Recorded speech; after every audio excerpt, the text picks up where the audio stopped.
আজ কথা বলবো বাংলাদেশের পাকিস্তানের মাটিতে ঐতিহাসিক টেস্ট জয় সম্পর্কে।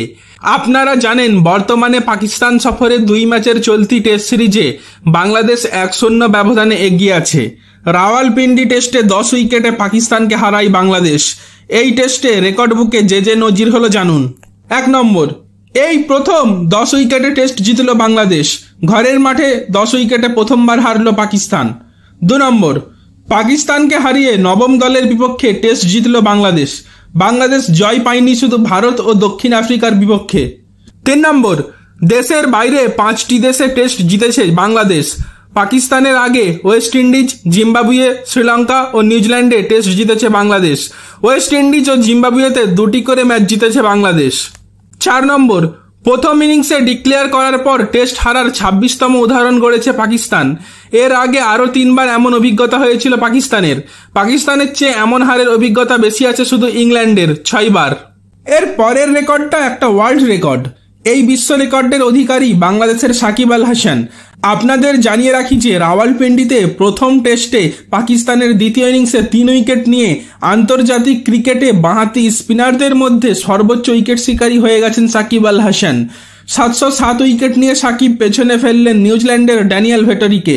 705 উইকেট পেয়েছিলেন যিনি। তবে পেস ও স্পিন মিলিয়ে বাঁহাতি বোলারদের মধ্যে সাকিবের অবস্থান 3-এ। পাকিস্তানের ওয়াসিম আকরাম 916টি উইকেট ও শ্রীলঙ্কার চামিন্দা ভাস 761টি উইকেট আছেন সাকিবের ওপরে।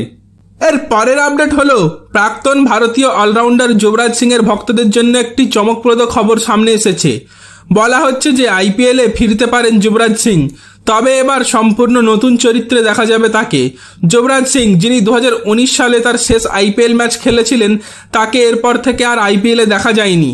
তবে আসন্ন আইপিএল 2025-এ একেবারে ভিন্ন ভূমিকায় দেখা যেতে পারে তাকে। নানা রিপোর্টে বলা হচ্ছে কোচ হিসেবে আত্মপ্রকাশ করতে পারেন যুবি। সূত্রের খবর, যুবরাজ সিং এর সঙ্গে দিল্লি ক্যাপিটালসের টিম ম্যানেজমেন্ট আলোচনা চালাচ্ছে। একটি প্রতিবেদন অনুসারে দিল্লি ভিত্তিক ফ্র্যাঞ্চাইজি অভিজ্ঞ ক্রিকেটারের সঙ্গে সম্ভাব্য কোচিং ভূমিকা নিয়ে আলোচনা শুরু করেছে। আপনাদের জানিয়ে রাখি, প্রাক্তন অস্ট্রেলিয়ান অধিনায়ক রিকি পন্টিং এর সঙ্গে দিল্লি ক্যাপিটালস 7 মরশুম যুক্ত ছিল, কিন্তু তাদের শিরোপা জেতাতে ব্যর্থ হন পন্টিং। প্রধান কোচের দায়িত্ব ছেড়ে দেওয়ার পর রিকি পন্টিং ইঙ্গিত দিয়েছিলেন যে দিল্লি ক্যাপিটালস একজন ভারতীয় প্রাক্তন ক্রিকেটারকে হেড কোচ করার পথে হাঁটছেন। এরপরেই এখন যুবরাজ সিং এর নাম সামনে আসছে। 2007 এবং 2011 বিশ্বকাপে ভারতের জয়ে গুরুত্বপূর্ণ ভূমিকা পালন করা যুবরাজ সিং আইপিএল শিরোপা জেতার পরে এই লিগ থেকে অবসর নিয়েছিলেন। 2019 সালে তিনি মুম্বাই ইন্ডিয়ান্সের একটি অংশ ছিলেন। সেই বছর দলটি ফাইনালে চেন্নাই সুপার কিংসকে পরাজিত করে তাদের 4র্থ শিরোপা জিতেছিল। এরপরই অবসরের ঘোষণা করেছিলেন যুবরাজ সিং।